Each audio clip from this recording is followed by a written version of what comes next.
और सीधे लिए चलते हैं आपको हमारे न्यूज रूम, जहां गौरव हमारे सहयोगी अखबारों की सुर्खियों की समीक्षा लेकर हमारे सामने हाजिर हैं।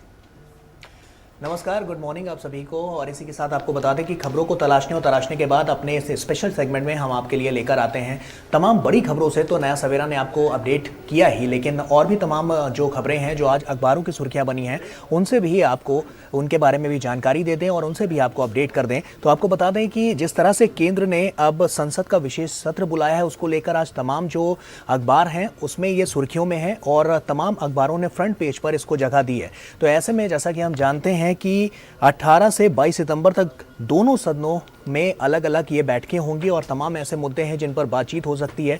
तो इसको प्रमुखता से तमाम अखबारों में यहाँ पर हेडलाइंस के साथ लिया गया है और सरकार ने इसके बारे में कोई एजेंडा अभी नहीं बताया है कि किस तरह का एजेंडा होने वाला है, लेकिन महिला आरक्षण और एक देश एक चुनाव बिल को लेकर अटकलें तेज होती हुई नजर आ रही हैं।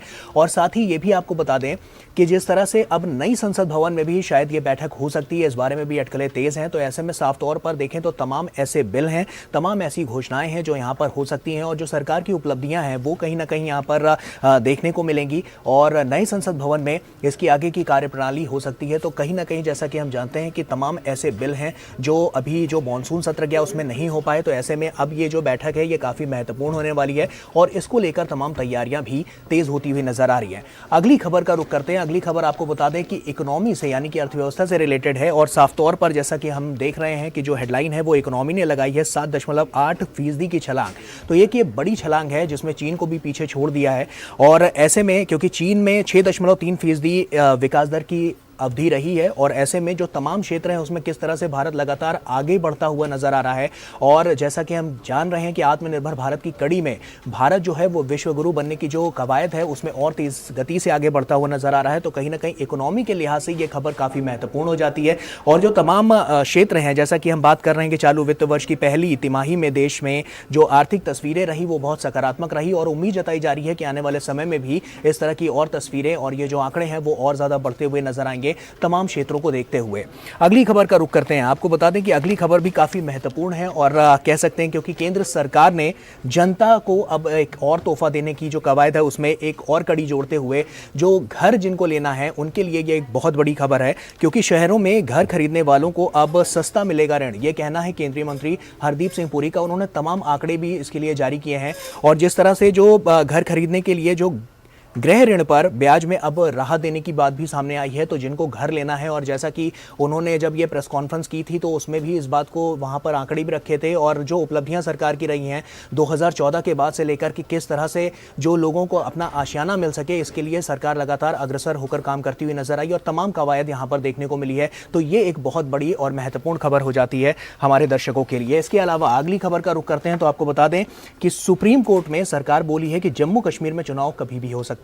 तो ऐसे भी आप कभी भी करा सकते हैं क्योंकि उसके लिए तैयारियां जो हैं वो साफ तौर पर नजर आ रही हैं और राज्य में वोटर लिस्ट अपडेट भी अगले महीने उसको किया जा सकता है। तो इसके लिए भी सरकार तैयार है और हम जानते हैं कि धारा 370 हटने के बाद कश्मीर में जो शांति स्थापित करने की जो कवायद सरकार की थी वो कहीं ना कहीं कारगर होती हुई नजर आई और उसके बाद भी अब हम जब देख रहे हैं तो अब वहां पर शांति किस तरह से स्थापित है और तमाम जो पर्यटक जो स्थल है वहां पर वो कितने अब वहां पर सुचारू रूप से चल रहे हैं। ये तमाम तस्वीरें लगातार हम आपको दिखा भी रहे थे, बता भी रहे थे और इसी से जुड़ी हुई यह खबर थी जो कि काफी महत्वपूर्ण है। और ऐसे में एक और अहम जानकारी आपको दे दें कि पूर्ण राज्य का दर्जा देने की तारीख अभी नहीं सामने आई है और ऐसे में चुनाव की तारीखें आयोग को तय करनी है, ये कहना है सुप्रीम कोर्ट का। आगे बढ़ते हैं और अगली खबर से आपको रूबरू कराते हैं।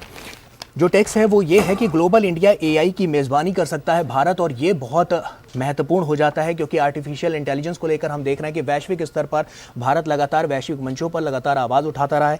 तो ऐसे में ये जो सम्मेलन है वो 14 और 15 अक्टूबर को आयोजित करने की योजना दुनिया भर में यहाँ पर देखने को मिल रही है और एआई में सर्वश्रेष्ठ और प्रतिभाशाली लोगों को एक साथ इसमें लाया जाएगा। तो जो स्टार्टअप इकोसिस्टम है आर्टिफिशियल इंटेलिजेंस की जो बात करी जा रही है उसमें किस तरह से ये अहम भूमिका निभाता हुआ नजर आएगा ये भी आने वाले समय में साफ हो जाएगा क्योंकि जब ये बैठक होगी तो काफी महत्वपूर्ण इसके जो परिणाम परिणाम है वो निकलकर सामने आएंगे। अगली खबर का रुख करते हैं और अगली खबर भी काफ़ी महत्वपूर्ण है और ये जो खबर है वो काफ़ी महत्वपूर्ण इसलिए भी हो जाती है कि जैसा हम जानते हैं टर्मिनल 1 और टर्मिनल 3 के बाद अब टर्मिनल 2 सुरंग के जरिए दिल्ली मेट्रो से उससे जोड़ा जाएगा। तो कहीं ना कहीं जो यात्री हैं, जो तकरीबन जो कहा जा रहा है कि 42,000 यात्री रोज इसमें सफर करते हैं, उनको बहुत बड़ी राहत मिलेगी, क्योंकि उनके लिए अब ये जो मेट्रो से जब ये जुड़ेगा तो कहीं ना कहीं उनका जो आवागमन है वो और ज़्यादा आसान हो जाएगा। ये दिल्ली वासियों के लिए खबर है और ये खबर भी काफ़ी महत्वपूर्ण हो जाती है। और कहीं ना कहीं आज सुबह ये इस तरह की खबरें कहीं ना कहीं उन लोगों को बहुत बड़ी राहत देंगी जो आने वाले समय में अब इसमें सफर करना चाहते हैं। तो टर्मिनल 1 और टर्मिनल 3 के बाद टर्मिनल 2 भी अब मेट्रो से जुड़ता हुआ नजर आएगा। बिल्कुल, और इसी के साथ अखबारों की सुर्खियों में फिलहाल अभी के लिए इतना ही। सीधे अब स्टूडियो का रुख करते हैं। Over to you. बिल्कुल, तो वो और भी ज़्यादा एक्सेसिबल यहाँ पर हो जाएगी जो दिल्ली एयरपोर्ट है। बहुत बहुत शुक्रिया गौरव इन तमाम खबरों को हमसे साझा करने के लिए। और फिलहाल वक्त तो चला एक छोटे से ब्रेक का। आप जुड़े रहिए DD न्यूज़ के साथ।